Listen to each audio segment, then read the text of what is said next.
حزب وحدت اسلامی همونطور که در مقدمه صحبت‌هایم خدمت شما عرض کردم که مبنایش اینه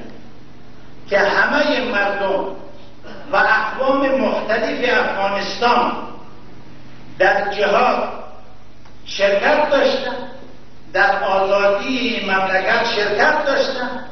باید برای آینده و تصمیم گیری شرکت داشته باشند و مصمم است که از حقوق ملیت ها که ساکن در افغانستان هست و اقشار مردم از نگاه مرد و زن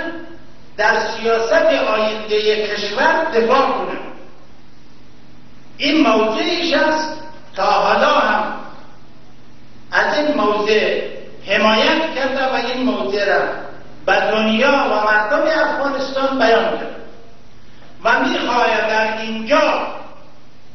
هیچ ملتی، هیچ حزبی، هیچ قومی و نجاتی حقش هم ضایع نشود و سر کسی دیگه ظلم